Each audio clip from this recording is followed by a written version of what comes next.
Welcome back to Talk to Me with the coach, Mike Mayden. We're on the road once again, taking youngsters behind the scenes of what it's like being Major League ball player. We got my man here, DK, Dallas Keuchel. How we doing? Great. How you doing? Just fine. Every kid's dream of playing in the big league. Dallas in the big leagues. What's this experience been like for you? It's been nothing short of spectacular.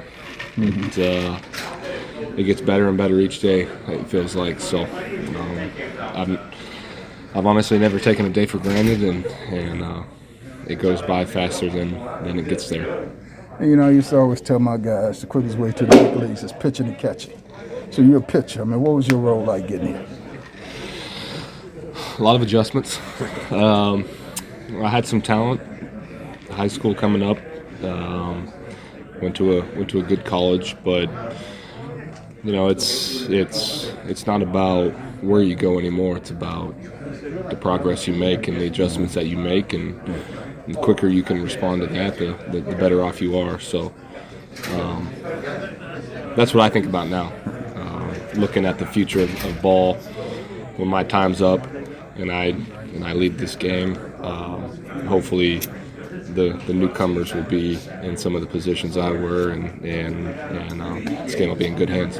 So how do you want this game to remember you when it's all over with for you? Honestly, I really don't have anything to say to that. I mean,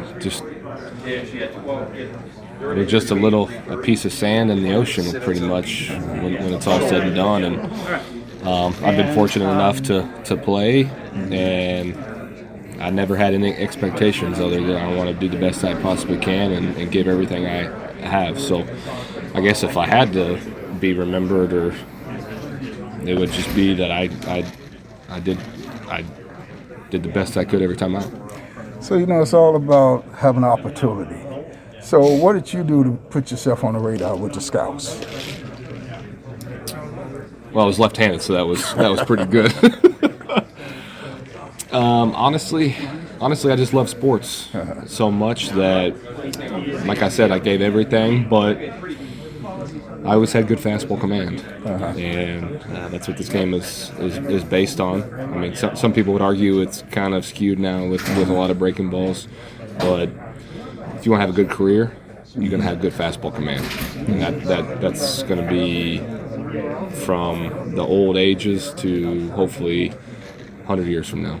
So what was you clocked at in high school? 85, 88. For a high school pitcher, that wasn't too bad. Yeah, no, especially being left-handed. It was kind of like 2-3 more miles an hour than the average Joe. But yeah, I mean, I didn't have any training. I just went on athleticism and talent. And so was you the man out there in the mound? I like to think so. I told myself that when I was on the mound plenty of times in high school, so I still do the same thing. What was high school for you?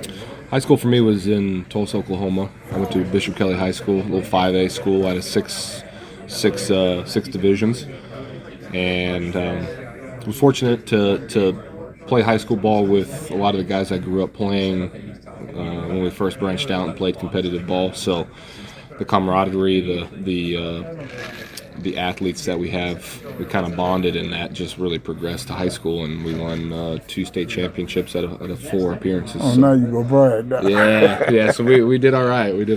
And you was the man too on them 2 championship teams. Well, when it was my time, I was the man. Okay. We just rotated around, and when it was our time to pitch, it was he was the man, I was the man, he was the man. So you didn't play no other positions? Most of the pitchers like to hit too now. I did. I used to love hitting. I thought I was going to be a hitter, and once college pitching came about and there was some pretty good breaking balls, that's when I had no chance. That career was over. That's when that side of the ball was completely gone. So, I mean, and what was college for that youngster? College was Arkansas, University of Arkansas. I was a Razorback. Oh, you was up there with the big boys. Yeah, it was SEC school, and like I said, some of those arms coming in that I was competing against, it was not fun. A lot of high school, college, they don't realize the transition from each level.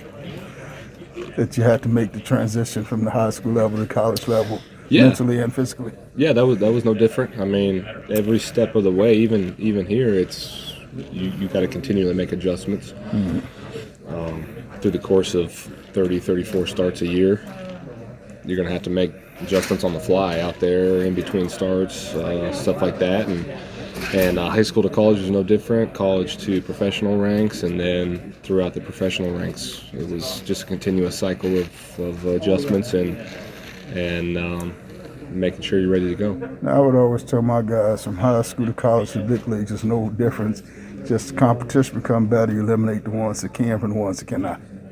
Absolutely. I think that's a really good point. And I think even expanded on that, it's just who makes the least amount of mistakes per day on the pitching side. And then it's who can take advantage of those mistakes on the hitting side that really separate you from each level.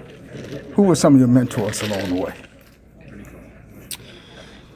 Well, I think my parents would be pretty upset if I didn't mention both of them. So I gotta throw my mom and dad out there. My dad was really my first coach. My mom helped out when my dad was working after school, so she threw a lot of wiffle balls to me.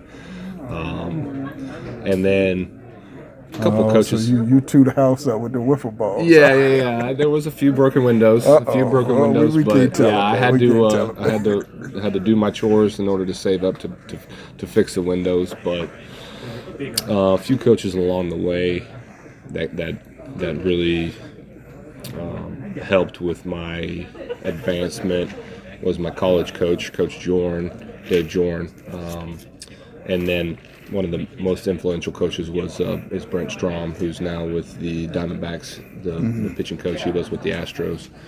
He really helped me get more athletic, and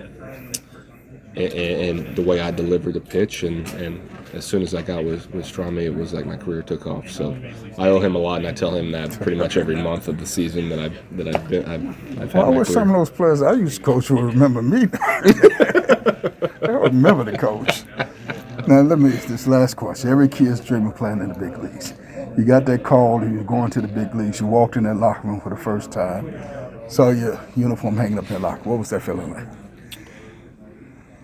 Amazing. It's nothing short of that. And I didn't have big league spring training before that, so I literally walked in the locker room, didn't know anybody.